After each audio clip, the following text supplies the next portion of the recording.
بسم اللہ الرحمن الرحیم۔ شب برات کے 5 خصائص۔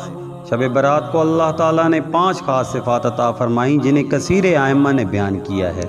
پہلی خاصیت، اس شب میں ہر حکمت والے کام کا فیصلہ کیا جاتا ہے۔ اللہ تعالیٰ نے ارشاد فرمایا، اس رات میں ہر حکمت والے کام کا جدا جدا فیصلہ کر دیا جاتا ہے۔ دوسری خاصیت، اس رات میں عبادت کی فضیلت۔ رسول اللہ صلی اللہ علیہ وآلہ وسلم نے ارشاد فرمایا، اس رات میں جو شخص 100 رکعت نماز ادا کرتا ہے، اللہ تعالیٰ اس کی طرف 100 فرشتے بھیجتا ہے، جن میں سے 30 فرشتے اسے جنت کی خوشخبری دیتے ہیں، 30 فرشتے اسے آگ کے عذاب سے محفوظ رکھتے ہیں، 30 فرشتے آفات دنیاوی سے اس کا دفاع کرتے ہیں اور 10 فرشتے اسے شیطانی چالوں سے بچاتے ہیں۔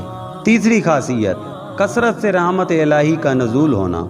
حضور نبی اکرم صلی اللہ علیہ وآلہ وسلم نے فرمایا، یقیناً اللہ تعالیٰ اس رات بنو کلب کی بکریوں کے بالوں کی تعداد کے برابر میری امت پر رحم فرماتا ہے۔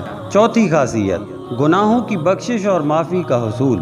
حضور نبی اکرم صلی اللہ علیہ وآلہ وسلم نے فرمایا، بے شک اس رات اللہ تعالیٰ تمام مسلمانوں کی مغفرت فرما دیتا ہے، سوائے جادو ٹونا کرنے والے، بغض و کینہ رکھنے والے، شرابی، والدین کے نافرمان اور بدکاری پر اصرار کرنے والوں کے۔ پانچویں خاصیت، اس رات رسول اللہ صلی اللہ علیہ وآلہ وسلم کو مکمل شفاعت کا عطا کیا جانا۔ اس رات اللہ تعالیٰ نے اپنے رسول کریم صلی اللہ علیہ وآلہ وسلم کو مکمل شفاعت عطا فرمائی۔ وہ اس طرح کہ حضور نبی اکرم صلی اللہ علیہ وآلہ وسلم نے شعبان کی 13ویں رات اپنی امت کے لیے شفاعت کا سوال کیا تو آپ صلی اللہ علیہ وآلہ وسلم کو تیسرا حصہ عطا فرمایا گیا۔ پھر آپ صلی اللہ علیہ وآلہ وسلم نے شعبان کی 14ویں رات یہی سوال کیا تو آپ صلی اللہ علیہ وآلہ وسلم کو 2/3 حصہ عطا کیا گیا۔